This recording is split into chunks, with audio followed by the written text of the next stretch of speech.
theyeshiva.net. Okay, Daf Gimel Amud Aleph. Mamash, the middle of the page. The line starts Maishna. Maishna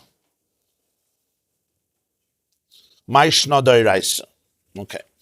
Let's recall the discussion of the Gemarah has been about the Targum, the translations of Torah into Aramaic. The one on Chumash was written by Onkelos, who heard it from Rabbi Eliezer and Rabbi Yeshua, his teachers. The one of Yonis and Ben Uziel on Nevi'im is from the tradition of Chagai, Scharia, and Malachi. And when he wrote it, Chazal say Eretz Yisrael was trembling.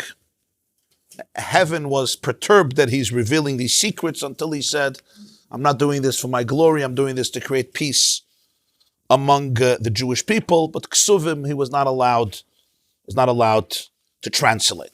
The Gemarah says, even though we have a pasuk in Nehemiah that Ezra read the Sefer Torah to the Jews who came back, and he explained it and he translated it, right? Mefarish says he read it Mefarish, which is the Targum.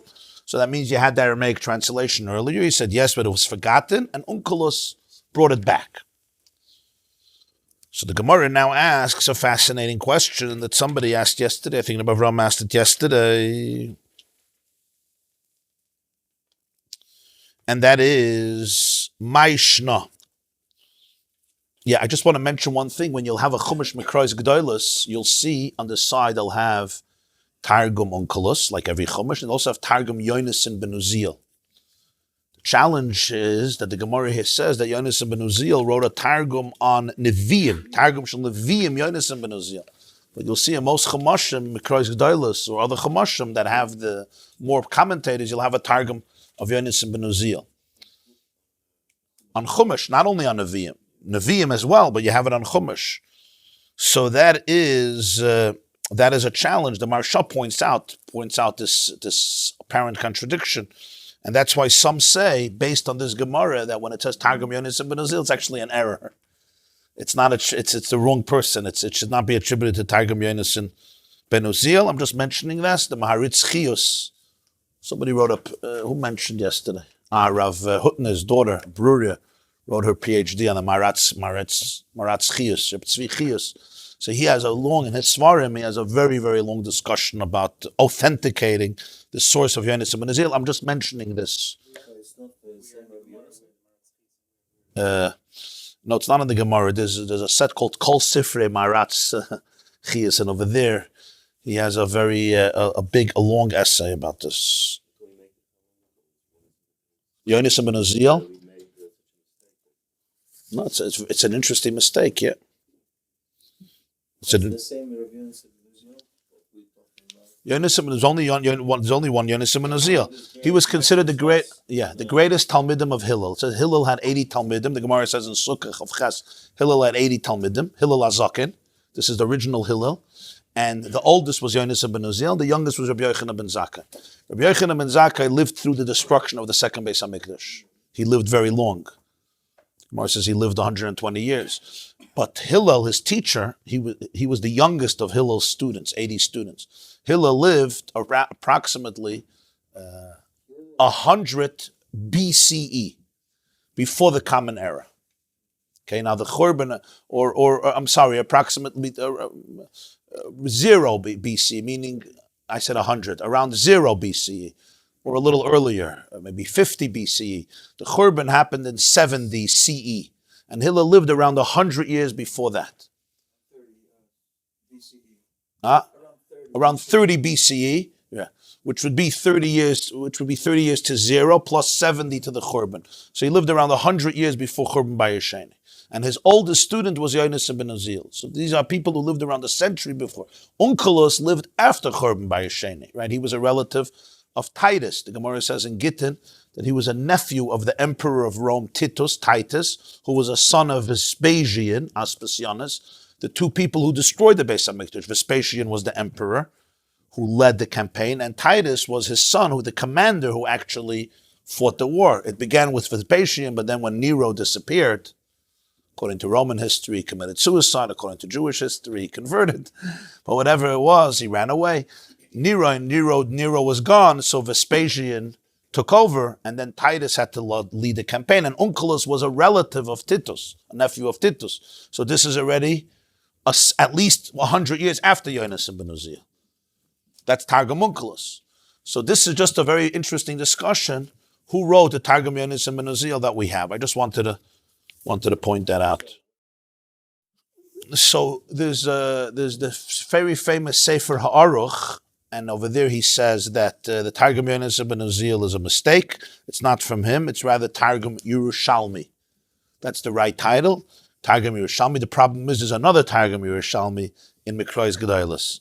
So the Aruch says that there was two separate versions of Targum Yerushalmi, but it's not Yonasan ben Uzziah. And he says you'll see in Shas, you'll never see a mention of Yonasan ben Uzziah on Chumash. There's a lot of Targumim mentioned, but not Yonasan ben Uzziah, and it's based on this Gemarah that he wrote the Tam Navim. Anyway, that's at least one perspective on Yonasan ben Uzziah. Huh? Yeah, the Gemarah says over there in Sukkah that when Yonasan ben Uzziah would learn, any bird that would fly over him, right, was burnt up in the ecstasy of the learning of Yonasan ben Uzziah. Rabbi Shapiro, they once asked him what are different styles of learning in different yeshivas.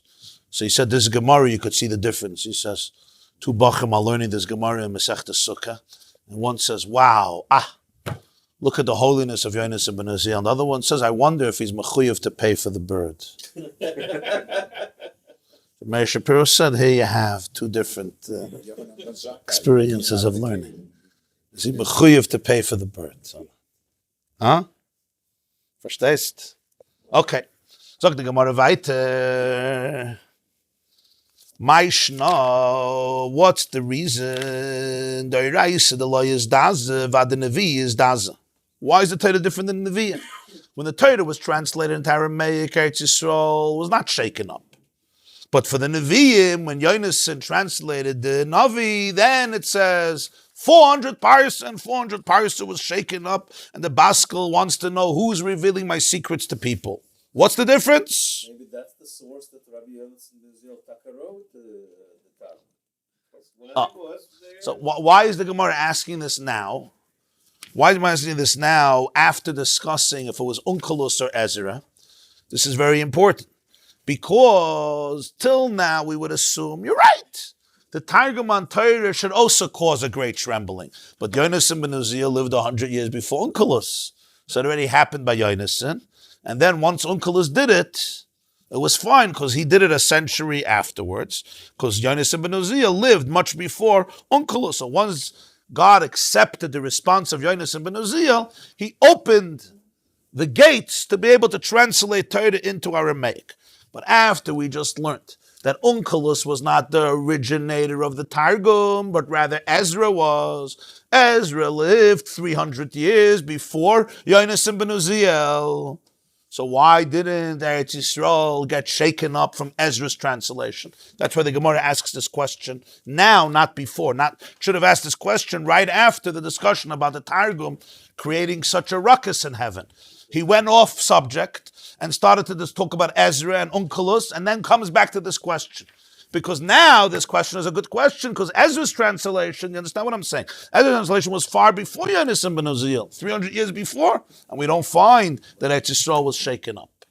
So the Gemarah says, Maishna, what's the difference? So the Gemarah answers, the words of Torah are explained, the ideas are explained. The Navi, the words of the prophets, there are ideas that are clear, that are explained. But there's many things that are completely concealed. And the Targum reveals it. That this was the difference. The Gemarah said earlier that Ezra already explained the Torah in Aramaic to the Jewish people. Right? Because many of them did not understand Lashon Kodesh, and then it was forgotten, and Onkelos brought it back together. So he says you can't compare Torah to Navi. Now this doesn't mean that every pasuk in Torah is clear. We all know that many psukim in Torah, there's a lot of the mitzvahs, probably most of the mitzvahs, if you'd only have the Torah, without any explanation, you would not understand what it means. First of all, You need to know the pronunciation of words. There's no nekudas in the Sefer Torah. Second of all, some halachas are so brief and concise and ambiguous, right? This week's Parsha, you should put a sign on your hands and a memory between your eyes. So what should I do? I should write something on between my eyes. I should hang up a sign on my hand. What does it mean, right? Even later, it says,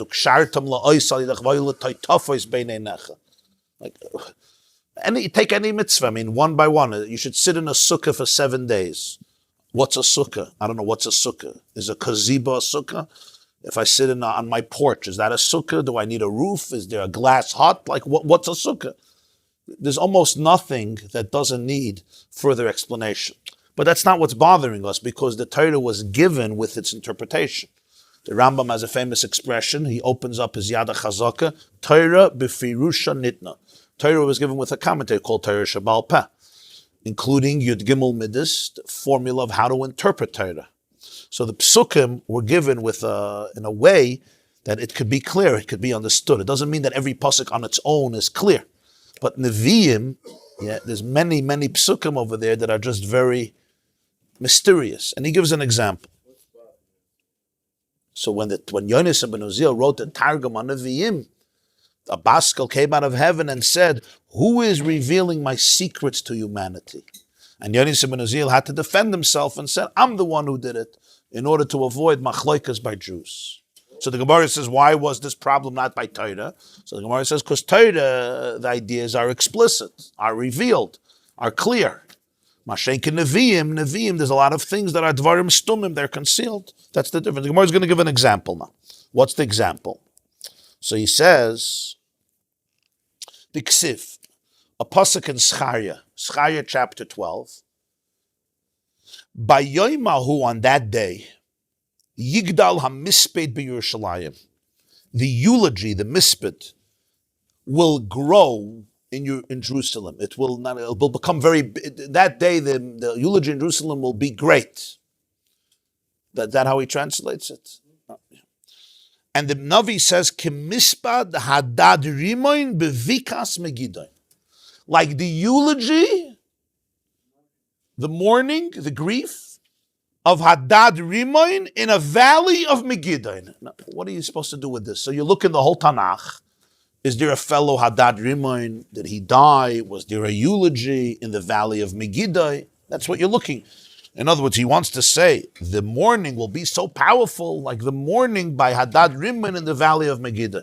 But there's no reference to it. This is a classic pasuk, which is sasam. It's concealed.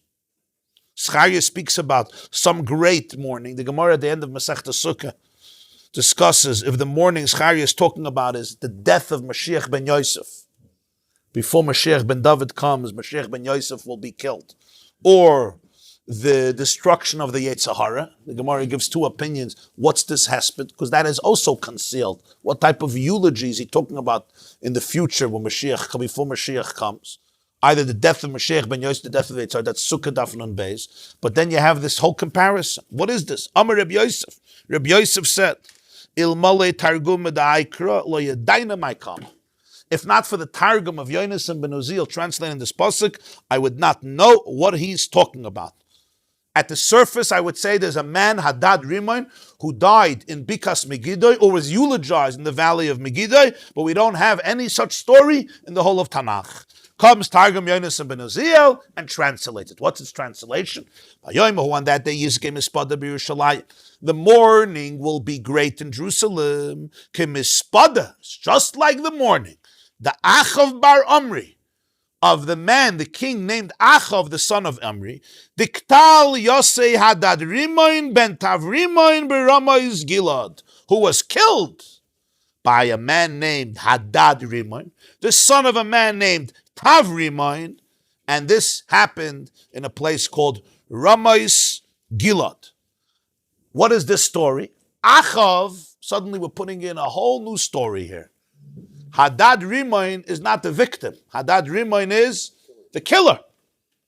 We're still not done because there's another part, because Megiddo. Okay, let's see the end. And as the mourning for Yoshia, the son of Ammon, the Ktal Yosei, Who killed him? Paroi Chagira. Paroi the lame one. Did I translate the lame one? Paroi the Hinkadika, the lame one. Bevikas Megiddo, in the valley of Megiddo. So when the pasuk speaks about a eulogy, a mourning, it's talking about two separate stories that it brings together. So the pasuk said, the mourning of Hadad Rimain in the valley of Megiddo. Yonis ibn Azil says it's two separate stories. There was the mourning for Achav, who was killed in Ramah's Gilad by Hadad Rimain. There was the mourning for Yoshia, the son of Ammon, the son of Menashe, the son of Chizkiah, who was killed by the lame Parai in the valley of Megiddo. What are these stories? Achav was a Melech Yisrael. He was the king of Israel, and one of the most heinous, vicious, and evil kings. This was the time of Eliyahu Navi, who was the prophet of the time. Elijah, the prophet who lived at the time of Achav.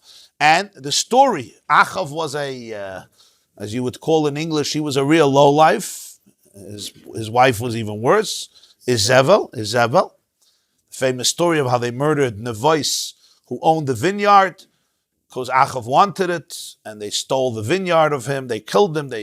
She hired witnesses to testify that Nevois cursed the king, and he was executed, and his vineyard was taken to the king. And that's when Eliyahu met Achav and told him the three inimitable words, Haratzachta, V'gam Yorashta, you will murder and also inherit. And he predicts the dire ending for him and his Evel. So in Melachim Aleph, Kings 1, in chapter 22, we have the story of the death of Achav, or as we see here, Achav was killed.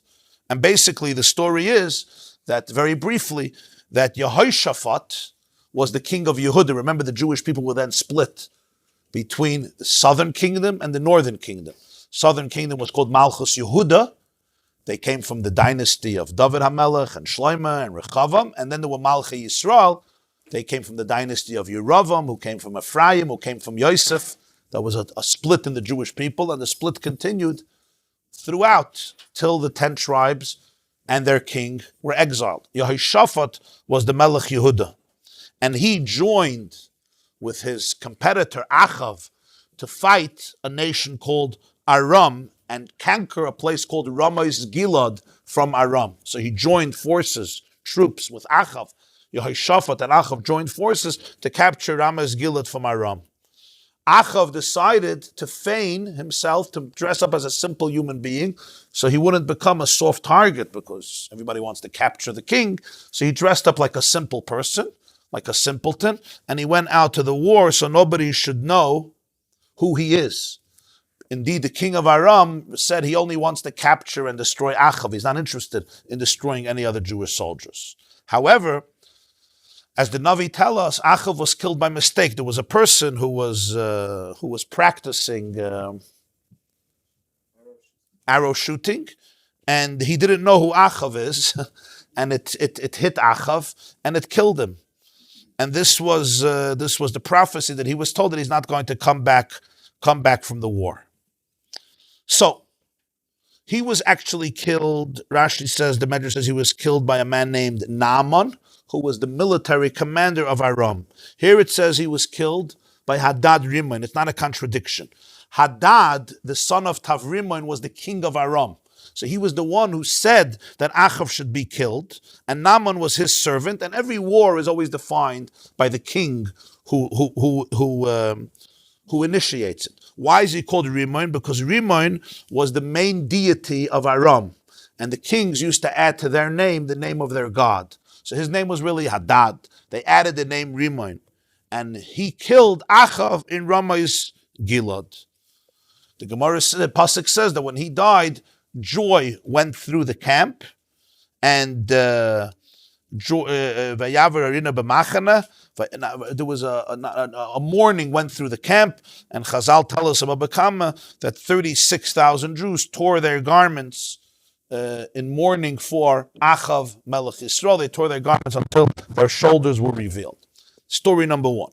Story number two is a very different story. Yoshiyahu was considered one of the greatest tzaddikim of Jewish kings. The Gemarah pasuk says there was never a king like Yoshiyahu before or after who initiated the first tshuva movement among the Jewish people. The son of Ammon, who was a Rasha Merusha, the son of Menashe, who was a bigger Rasha Merusha, the son of Chizkiah, who was a big tzaddik. And in the days of Yoshiyahu, Torah has been forgotten, and he's the one who created the first Tshuva movement among the Jewish people. Yoshiyahu was an extraordinary person, and Yoshiyahu was offered by Parai, the king of Egypt. He wanted to go to war against Assyria in the north, and he wanted to use Eretz Yisrael, which is always a strategic piece of land between the north and the south, to pass. And Yoshiyahu refused. Yirmiyah, the Navi, told Yoshiyahu, it's a mistake, you should let him. Yoshiyahu refused, and Parai declared war on Judea. And Yoshiyahu was shot with 300 arrows. And the pasuk says, "Vayikoinen Yirmiyahu al Yoshiyahu." Yirmiyahu wrote an extraordinary lamentation on Yoshiyahu. Part is in Eicha, and it's one of the kinois that we do on Tisha B'Av. Yoshiyahu was killed also by an arrow in the valley of Megiddo, and he was eulogized by the Jewish people. That's the second story, that Bikas Megiddo is the death of Yoshiyahu. So that's a completely different story. And it says that the whole Yehuda, the Jewish people, misablim al Yoshiyahu. So therefore, how Zachariah made one person combining the two deaths? What's the Zachariah Chidush? That he combined the two psukim completely not related to events. So that's fascinating, that the Navi combined these two eulogies to describe the mispah that's going to be in Yerushalayim. It's like the mispah of Achav ben Omri and the mispah of Yoshiyahu, even though he was mamash a big Rasha and he was a big tzaddik. And that's how he defines the hesped that's going to be in Yerushalayim. Another interesting thing is, if you're already asking that question, the first eulogy, he tells us the name of the killer. The second eulogy, he just tells us where it was. You see the difference? Hadad Rimmon, Bevikas Megiddo. Well, 1 second. Do both. Do Hadad Rimmon and Parai the lame one. Or do Ramez Gilad and Bikas Megiddo. First one he does the person who killed. The second one he does the place. It says by Achav Ayavar Harina b'machana. Chazal say, superficially there was mourning. Inside there was a lot of joy because all the good people were very relieved that Achav kicked the bucket. Yeah? Yeah. In the Soviet Union, Lahavdil, when Stalin died, right? Millions were crying and millions were dancing, but very quietly. No, actually, all of them were crying. But a lot of them were rejoicing instead. I'm just saying, sometimes, because it says by Achav Ayaver Harina b'machna. Harina means joy. Kol Rina Vishua Balit Tzadikim. So the Gemarah says on Sanhedrin that there was a lot of simcha b'avoid Rishayim Rina, and those who rejoiced were more of his servants and the people who liked his immorality because they themselves were no saints. So there was a split, and perhaps you could say that even those who celebrated had to do it quietly because it could be dangerous. So maybe that's the pshat. Begillat shchichi roitzchem. Begillat shchichi roitzchem. So they bring the so there's a few pirushim I'll bring. They bring here, the art scroll brings that this comes from the Vilna Gaon. Yeah, I saw it. The Shnois Eliyahu of the Vilna Gaon, he says something very interesting. He says the Navi compares to both Hespedim because he wants to say that the Hesped is going to be both by the Tzadikim and the Rishayim. It's going to be both. So that's why he brings both of them together, because by Sheo, the Tzaddikim were in mourning. And by Achav, the Tzaddikim were not in mourning, the Rishayim were in mourning. Whether it's because of the death of the Yetzirah, both are going to mourn, because the Gemarah says, Tzaddikim nidmalahem kahar, and Rishayim nidmalahem kechut hasayra. The Gemarah said, Tzaddikim are going to look at the Yetzirah and say, wow, it was like the Himalayas, Mount Everest. How did we conquer him? And the Rishayim are going to look, it's like a little strand of hair. How did we not conquer him? Because what is the Yetzirah? Is the Yetzirah Mount Everest? Or is the Yetzirah a little strand of hair? You all know it's perspective, right? When you're in the heat of an addiction, it's Mount Everest. It's unconquerable. When you look at it from a larger perspective, it's the Chalitzonis. It's all a joke. There's nothing to it. Both are going to cry. Mashiach ben Yosef, he says, is also going to elicit the mourning of the tzaddikim and also of the non-tzaddikim. Yeah, that's what he says. Because Mashiach ben Yosef, the tzaddikim were hoping for tremendous elevation in spirituality, and they were hoping for tremendous elevation in excessive materialism. That's the explanation of the Vilna Gaon. That's why he brings this hesped. I saw the Ramemi Fanu, Rabbi Menachem Azaria Fanu, one of the great Kabbalists of Italy. He writes that that if it was Mashiach ben Yosef, says often at eulogies, you see they do it till today, they don't only talk about the person who died. They talk about, it's like called Gilgal Shvua. You already bring up, you know how it is, right? You bring up other tragedies. So the Rabbi Fanu says they're going to mourn Mashiach ben Yosef, so they're going to bring up also, Mashiach ben Yosef is from Rachel. Yosef came from Rachel.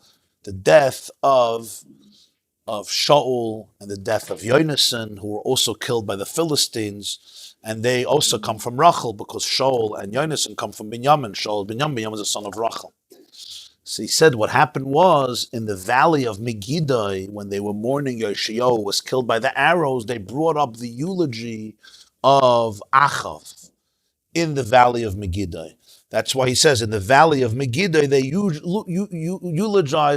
the death of Achav by Hadad Rimon. It doesn't say Yoshiyahu, because the point here is association. That in Megiddo they brought up another death. Just like when Mashiach ben Yosef, they'll bring up other deaths. So it's not two separate eulogies. At the eulogy in Bikas Megiddo, they brought up somebody who died earlier, Achav. Just like by Mashiach ben Yosef, they're going to bring up the hesped also for Shaul and Binyamin. That's what I think I saw from the Rabbi Fana. David wasn't killed. David died naturally. David died. Melech Yisrael. So this was like a nevuah then? Yeah, a nevuah, yeah. They're going to eulogize the other children of Rachel who were killed in war, like Mashiach ben Yosef. That's Shaul and Yonasan. And that's why they're compared to Yoshiyahu in the valley where they mentioned Achav, because he was also killed through arrows. That's why it says Kehesped Hadad Rimain. In other words, the hesped of Achav wasn't Bikas Megiddo. It's a very interesting pshat in Gemarah, because now we understand why he mentions Hadad Rimain and Bikas Megiddo. He's not talking about the two eulogies. He's talking about one eulogy. The eulogy of Achav was where? In Bikas Megiddo, when they eulogized Yoshiyahu. Just like the eulogy for Shaul and Yonasan will be when they eulogize Mashiach ben Yosef. That's what the Rameh Mifano writes. Okay, there's different interpretations why these eulogies are brought together. When Mashiach ben Yosef comes, then people will see that both of those events were from Esau. Yeah. Says the Gemarah weiter. So this is a classic example. This is a classic example of the Targum Yonasan ben Uziel, who takes this pasuk, and without him, you would read words, but it would have no context whatsoever. Sure, these two events are very related. I just don't understand why. Obviously, and they were both killed through arrows. They both the same instrument of. One led to another, or some kind of deeper connection between the two events that the MS were at one place. MS. And both were great eulogies also for an individual. The Marsha says that these were two great eulogies for an individual, for a yachid, just like Mashiach ben Yosef, who's going to be a yachid. That's what the Marsha puts them together. Why the Gemarah chooses this from all the psukim of Nevi'im to describe the mystery of Nevi'im? Why this pasuk does the Gemarah choose from all the psukim? That's an interesting question. There has to be a reason for it. From all the psukim, he chooses this. Because it's so enigmatic that you needed a great Targum to explain it. Right, but it's interesting. From all the psukim, he chooses this, the misped in Yerushalayim. Yeah, but I'm saying from all the Navi is very big. Yonasan translated everything. It's a good ha'ara. But the difficulty shows why Uziel was so important. Right, yeah. And why there was divine resistance to it. Why there was divine resistance. He wanted to avoid the machlaikas. Yeah. He says, what was so, he asks, what's the milah de mistaman? You're saying that the Nevi'im, there's a lot of dvarim, a lot of concealed things. So the Ksiv, he brings one example from Zechariah. That without the Targum, you don't even begin to, it's not like you have an interpretation and then a different interpretation. It's like it doesn't make sense. The words don't make sense. But it was written this way with a purpose. It was written this way with a purpose. I don't know why this pasuk. I guess because it's a very obvious possible where It's obvious that it's enigmatic. You can't deceive yourself. You can't deceive yourself. figure it out unless you have to, like Targum Yonason or Targum, yeah, gotta be others. Or Targum uncles who can. Yeah. The Gemarah continues. Another statement by Rabbi Yirmiyah, or some say Rabbi Chia bar Rabba. And now we analyze a story in Daniel.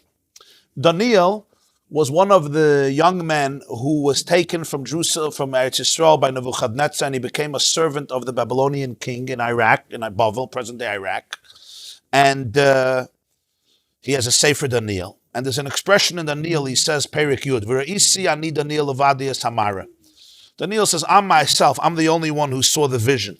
In the previous psukim of Daniel, chapter 10, there's an elaborate vision of he saw a person dressed in cotton clothes and white linen clothes, and his thighs were girdled with a unique type of splendid gold, and his body appeared like marble, and his face had the radiance of a lightning, and his eyes looked like lapid eish, like blazing fires, and his arms and his legs were of a shining type of copper, and kol dvarav kekol hamayim, and the words seemed like the words coming from the entire nation of Israel.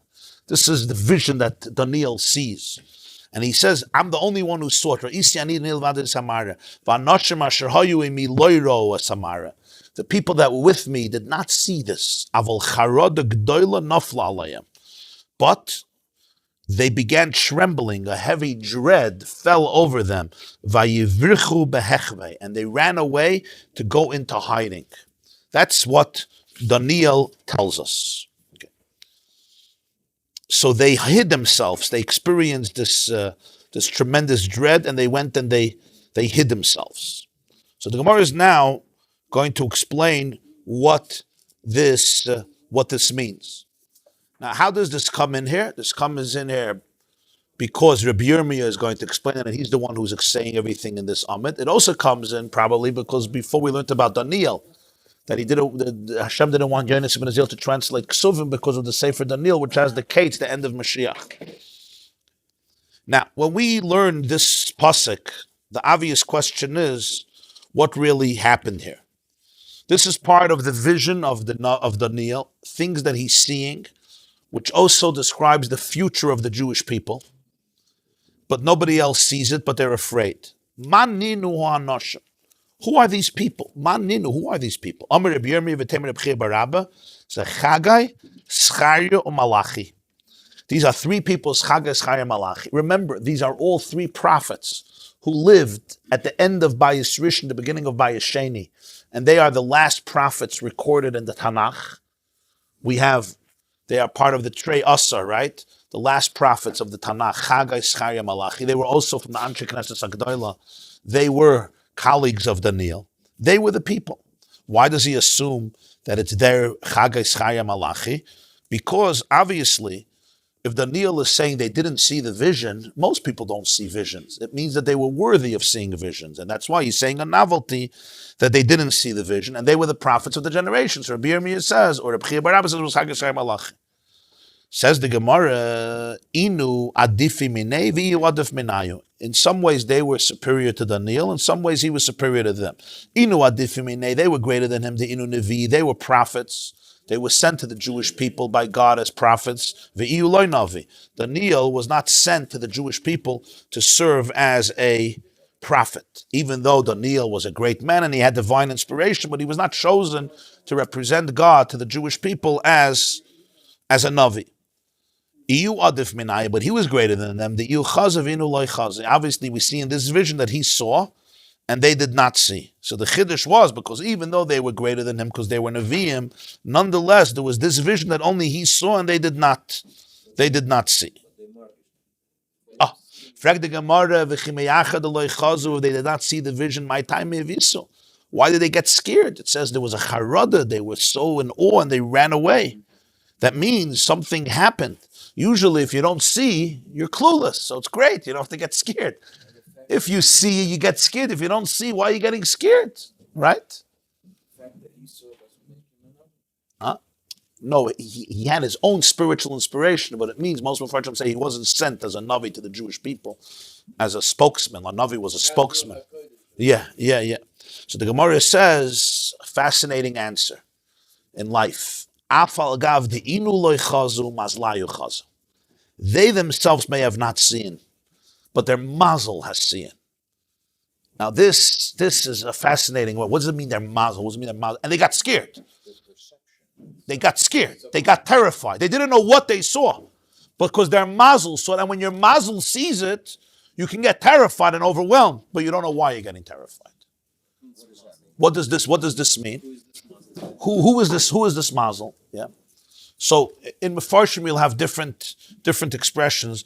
The general term that's used for it, Rashi says Mazlayu, Sar shall kol Adam Lamaila. The Sar, which means like the minister, the prince, the angel, the Sar, the guardian angel of every person above. That saw it, the Sar saw it. This is called the Mazel of the person. Like there's some inner spiritual Sar Lamaila above, that's your Mazel, and the Mazel senses it, and because of that, they felt a tremendous awe because their Mazel knew exactly what it saw. And the message the Mazel sends to them is, this is big. Huh? Apparently, every person has this. Some type of malach. The Balatanya writes in a few places that the word mazel comes from the word nozel, right? V'noizlim in levanon. Nozel is a liquid that flows, right? Nozel. But mazel is that which is mazel. It causes a flow. And he says mazel is the shoirish hanashama, the source of a person's neshama. The root of a person's neshama is called the mazel, and that causes information to trickle down. Mazel.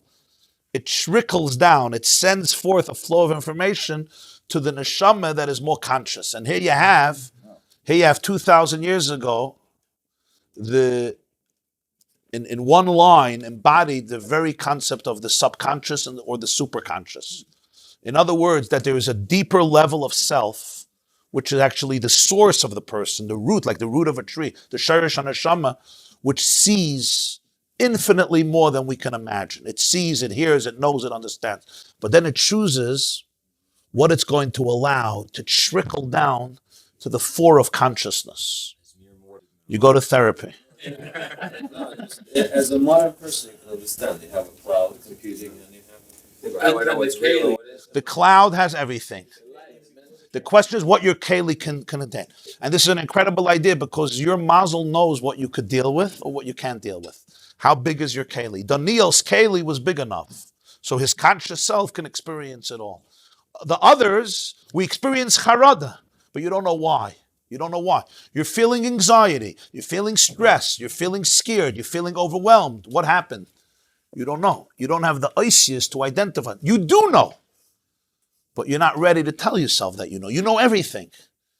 So you understand? You're not ready to tell yourself that you know. Why? Your mazel saw everything. Everything. Whatever the prophet saw, you also saw. Everything. But the mazel means it's lamaila. What does it mean lamaila? Lamaila actually doesn't mean lamaila. It means you take a spaceship and you go 100 billion light years and there your mazel is playing around in the black hole.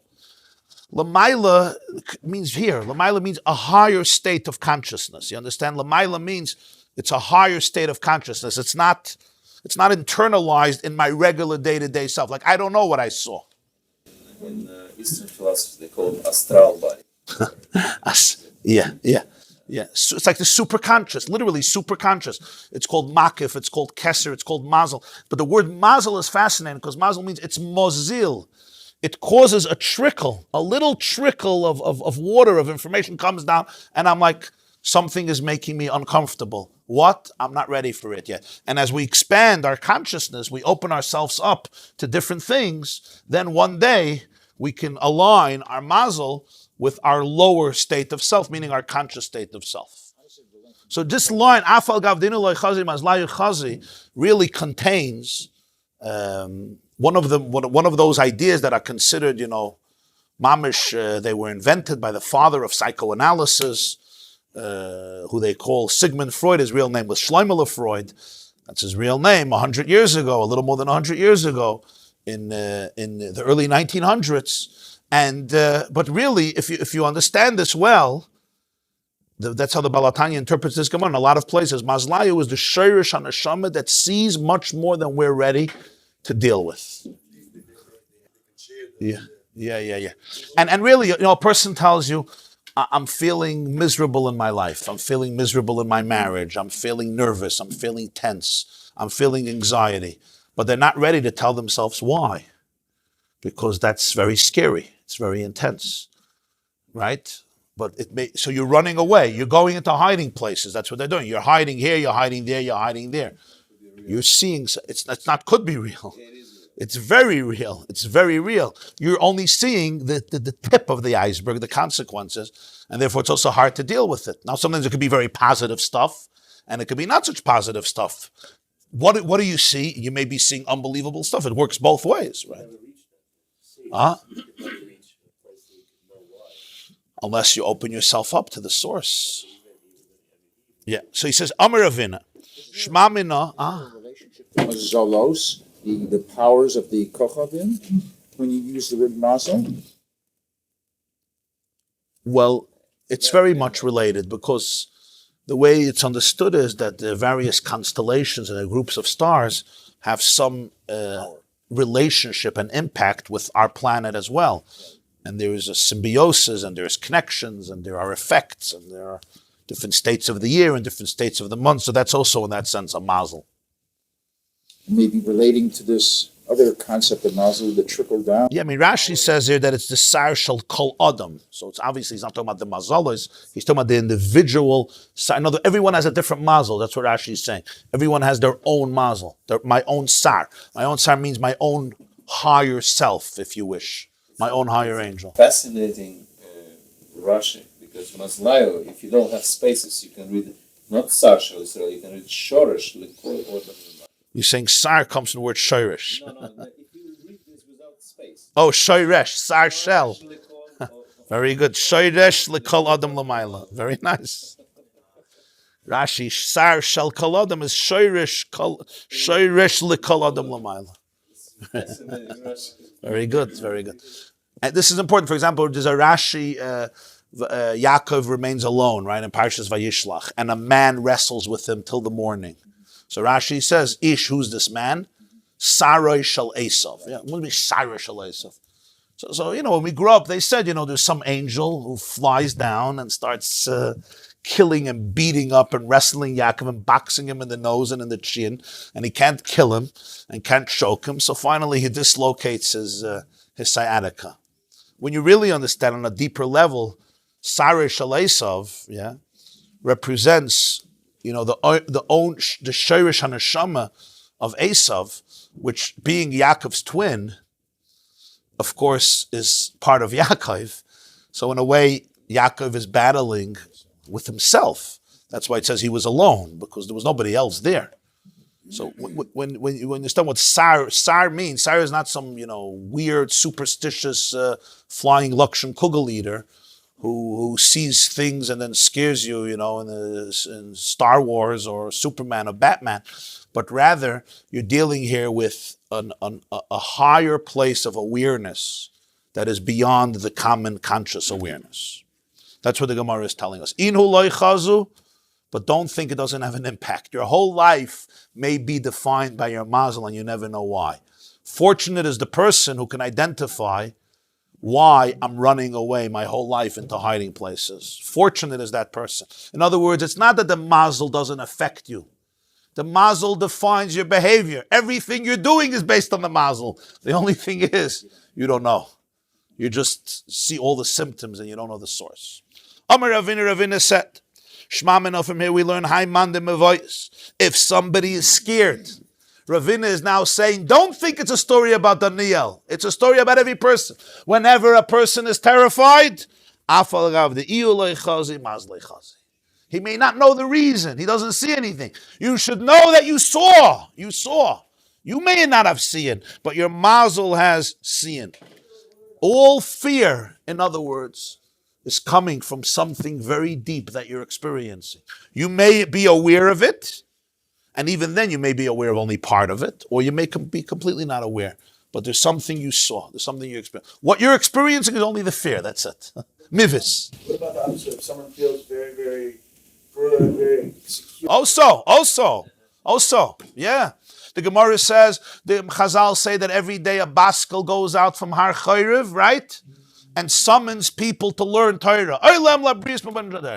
Ask the Baal Shem Tov, you ever met somebody who heard such a baskel? You met somebody? What is God making baskels if nobody hears it? So the Baal Shem Tov says these words, he says, you'll see a Jew is walking in the street, sitting on the couch, sitting in the office, and suddenly, for 20 seconds, you have a dosage of inspiration that comes into you. Where did it come from? The baskel. The baskel. You heard You heard it, I didn't hear a baskel. Your Mazel heard it. If the baskel, you heard it. And it trickles down a little. You have a moment of inspiration. You heard something. It works mamish both ways, yeah. My takante. What do you do? What do you do when you get scared and you don't know what? If you know what it is, get away, right? Call 911. Call Chaveirim. Call security. What do? But you don't know what. You're scared. My takante. So he says interesting stuff now. Likra Krishma. One thing is, say Krishma. Next, what if you're in a place of dirt, excrement? You're not allowed to learn Torah, you're not allowed to say Shema. Linshof meduchte arba garmidi. Jump away. Linshof means jump away from your place for garmidi. Garmidi is Aramaic for amos, cubits. Right? An amma is around 1.5 feet. So jump away around 6 feet, between 6 and 8 feet. That's the next thing you should do. What if you can't jump? Then you got to say this. Is it the beit habachi? Shamina minoi. The goat in the butcher house is much fatter than I am. You're looking for fat? Go to the butcher house. Because the goats there are much better than I am. What do you say about this? 3 pieces of advice. Krishma. If you can't say Krishma, jump away at least 6 feet out. And if you can't do that, then Altayid, Try and give him better. What? Altayid, Yeah. So then you say, go to the goats in the base of Mitbachayim. They're much better than me. You're looking for a good meal? Go to the goats. Don't come to me. I'm not the real thing you're looking for. Rabbi, you want to know what this means? Ask your Mazel. Ask your Mazel what it means. Rashi doesn't say anything. Rashi just says, Linshoif Yedalig. On one level, the Mefarshim will say that this fear is because you saw something. In ancient language, they would say you saw shadim, you saw some klippus, mazikim, you saw some demons, I guess if you want to apply it in today's world, you got in touch with some skeletons in the closet, some inner demons. The first thing is Krishma. What's Krishma? Krishma is Shema Yisrael Hashem Elokeinu Hashem Echad. If you could connect with the oneness, then everything could be healed. This is the deepest. If you could connect with real oneness, you heal. Because in real oneness, even toxicity and trauma and loneliness and fear is only a springboard for a deeper connection and a deeper relationship. Sometimes a person can't do that. They're not in that place. So what do you have to do? Jump away. You have to move. You have to make a change in your life. You have to get out. The worst thing is to stay stuck. You need to see new places, new people. You got to get out of your comfort zone. Jump away. Don't walk. You can't walk. You have to jump. Sometimes you can't even do that. You're paralyzed. Yeah. Linshif meduchte. Linshif meduchte abragamidi. You have to go away out of your Dalet Amos. You live in depression. People who are in depression know this. You live in this dark orbit and you don't go out. And you can't go out. And you have to jump away. And then sometimes you can't do that. So he says the last thing is you have to send these skeletons to somebody. To the goats. Goats in the butcher house, they say, they're much fatter than me.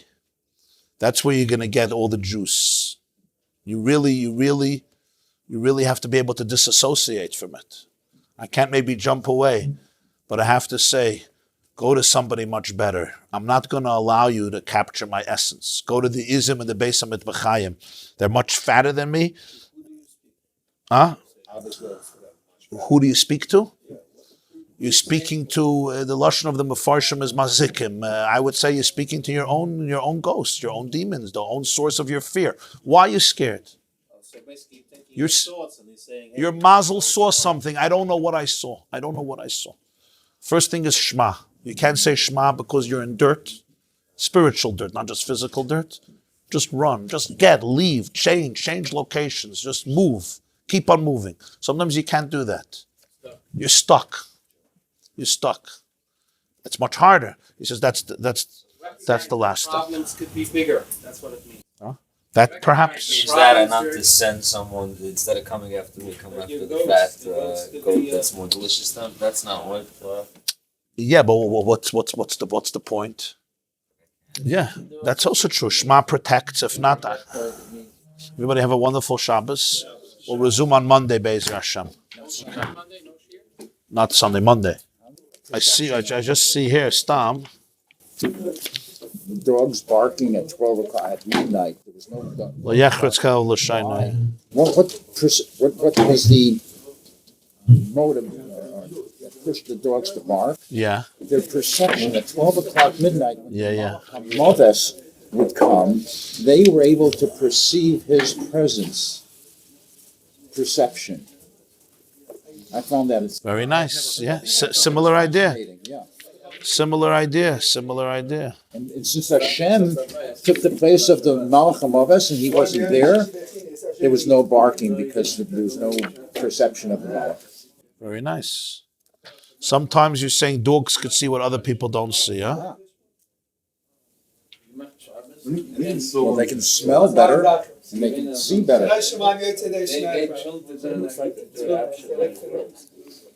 Yeah. They bring here from Oidach Yesharim, Sefer Oidach Yesharim, Rabbi Nachum Tzvi Tuxen, that he says sometimes people are scared because of their own struggles with arrogance and jealousy and looking for covered. They have this deep insecurity, and that's what's making them scared. So he said, then the eighth is Krishma. Krishma is you remember the infinity and oneness of Hashem. He says some people are scared because he says all fear comes from sin, from alienation. You're not one with your source. So he says you're scared because you drowned in money and all day you think about money. So he says then you should run away for Amos. You should jump away for Amos. Meaning that the person has to remember that when he dies, the grave is going to be for Amos. That's it. That's what he's going to be left with. 6 feet. Can't take it with you. Yeah. And then he says, if his scaring is because he's a tremendous baltaivi, he has tremendous addictions, and then he should say that the goats in the butcher place are much fatter than me. Meaning, yeah, like, in other words, the goats are much fatter. What if the Gemarah says the Mishnah says marba basar marba rima, right? More flesh, there's just more decomposition. So I'll have more meat. So I'll have more meat. More worms. Huh? And more worms. The goats are fatter. When they die, the body. They have more meat than me. That's what the Oidach Yesharim says. If the money didn't take you away from the Yemamisa, if the Abba Amos didn't take you away from the Yeah. The Ben Yehoyada, written by the Ben Ish Chai, he adds, says, what do you have to jump Arba Amos? So he says, because the Arizal teaches that Sitra Achera, non-holiness, always tries to copy holiness. Like a monkey, a chimpanzee, an ape tries to copy people, imitate. So he says, the Shadim, the Klippas, they don't have their own nature. They try to copy Kedusha. He says, this person who's scared, the Ben Yehoyada says, his Mazel sees Shadim, skeletons. He says, if you just walk away, they'll follow you because they do what you do, like the monkey, just like your shadow, they follow you. So the eitzah is jump away 4 amas. Why? When you jump 6 feet, it's a strong jump. That means you're jumping with all your kayach. The shadim want to imitate you. So they see that you jumped with all your kayach, so they'll also jump with all their kayach. When they jump with all their kayach, they'll be away very, very, very far. No, they'll just imitate you. Jump the opposite direction. Huh? Hopefully they'll jump the opposite direction from you. That's what the Ben Yehoyada writes.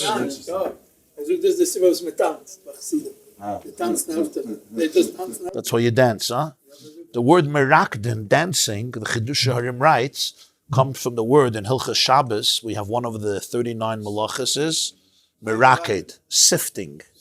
Sifting, right? When you separate the sediments from the flour, it's called meraked. So what do? You allow the sifter to dance, right? It jumps up and down, and that does the meraked, the sifting, the separating. So he says, Ayid tans, meraked is roiked. He jumps, so it separates the sitracha. So that may also be the jumping. The 4 amas is a tight jump, Megeta tensel. Megeta tensel. You can't do krishma, at least you could go away, you could run away. Sometimes you can't run away, you have to tell the skeletons, there's much fatter goats. Go handle with them. You got the wrong guy. This is the Nekudas HaNeshama. But you got the wrong guy. My fat is not what you're looking for. Ich bin ein Seif, I'm a lakus. Right? You're looking for, you're not going to get by me. Huh? Verstehst? That's how I understand the Gemarah. First thing is Krishma. You learn Chassidus. You understand Achdas Hashem, and it heals. Sometimes it doesn't go in. You have to jump away. You have to at least get out of your matzav. Sometimes you can't even do that.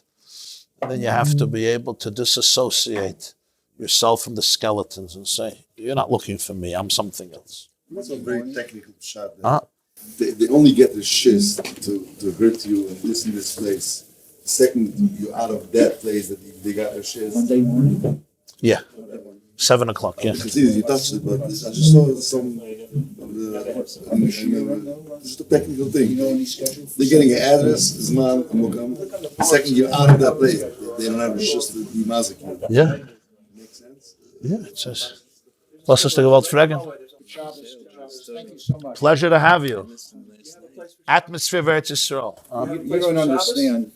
You give me a charge for the day. Well, Baruch Hashem. Type weg Alle Klippes. Yesterday when you were in California, yeah, the ganze Drashma. 2 schon. 2 schon nach I was cooking, I was taking care of my house. Der Baal Shem Tov. An was Nusser, Shos Chaim ben Afkilas. And the Magid. Yes, I have to. Rochatz Hashem es Tzayas ben Yisrael. I got them all in the yeshiva. They said to me, the verse is, du darfst am Restaurant bestimmt. I said, Restaurant, kann nicht kommen da. Wow. Yeah, I'm telling you. He said, I called the summer and I said, I see these guys on my street, tell me. He says, bestimmt. I said, but what am I going to do? It's going to be in the street, and mitten man, I don't know. He says, they don't even think about it. Baruch Shekivanti. Yeah, I'm saying it's so. He said, and then Kachaber, they married you. Yeah? Yeah. I said no. And I said, there's a young man here, Glock. I took him these arms. Shmuel. I A raven. went over to him. He says, okay, let me talk to him. I gang gesetzt mit him. Wow. Baruch Shekivanti. Got married, Baruch. So you heard the Maisa that I said over there? Huh? Yes. Tragic story. Huh? It's crazy. It's a Tragic I story. can see it. I can feel it. It happened to you, I'm saying it. but you said no. Yeah. I gave a lecture in California this week. It's on the website, the yeshiva.net. So I told a story about Save my son. a father. They told him to throw out his son from the house, and he did 30 years ago, and they haven't spoken in 30 years. Before. So the Shalom heard it, and he said it happened to him also when he didn't listen. Yesterday, He asked the stolen the Rebbe. The Rebbe said, "B'shum oifin lo." They throw him out of yeshiva. They told him that if he doesn't throw him out of the house, they won't take him into yeshiva because he needs to learn a lesson. He did something wrong in this. Stolen the Rebbe told him, "B'shum oifin, you don't throw out your kid ever." And they listened to him, and they didn't. And they threw him out of yeshiva. And you don't regret it. And I don't regret it. You don't regret having a relationship with your child. Zwei Kinder, vierter, normal Stub. Tashena business. Yeah, that's it. You don't separate from your child because he's going through trouble. You become closer to your child because he's going through trouble. I was considering it because. What do you mean? Shadim you jump away from. Mazikim you jump away from. Children you don't jump away from. They're not shadim, they're not mazikim. The biggest status is always they're gonna kill all the children. The evidence doesn't show that. No, this guy was telling me nothing. I don't know. It's just stupid. Oid ma'at ve'ein rasha v'es benantal mekayme ve'ineno. Another life into the mice with someone's son and married a bride. The mother kept sending letters to him constantly. And father broke away from him, and the mother kept sending letters. And he came back, and he showed her all the letters that he kept. She kept sending letters. You have to hold on to connections. You can't let go. She thought that he wasn't even meeting it. V'nafshoy kshura b'nafshoy. So I'm at C's way. Yeah, that was us. Balaturim. Yeah. The Balaturim. Nehmen gerät a paar Wochen zurück. Okay, so Afel gav the Inulei Chazi, Mazlayu Chazi. Yeah? The Mazel zet. The Mazel zet. Verstehst du, Rabbi Moses? Albert. Overtime. He works overtime. The Mazel, 24 hours a day, 7 days a week. 24 hours a day. The Mazel sees everything, but the Mazel sends down only a little trickle, a kleine tipos mayim, kamar midli, little drops, moizel, nozel. It flows down a little bit. What you do know, what do I know? I know that I'm scared. Why am I scared? I don't know. So he says because your Mazel saw, and that's why you're frightened, like by Daniel. Ravina says whenever somebody is scared, he doesn't know why, he should know that there's something very deep that he experienced or saw, and it's scaring him. And the eight says Krishma. If he can't do that because he's in dirt, he has to jump away Arba Amas, and if he can't do that, he has to send them away to the Tzigalach, to the Beis Hamit B'chaim, to the Shlachtos. You're looking for death, you're looking for fat, go there. It's after the Maratava. My daughter also had a girl this week. Mazel Tov, Grace, Mazel Tov. This class is brought to you by theyeshiva.net. Please help us continue the classes. Make even a small contribution at www.theyeshiva.net/donate.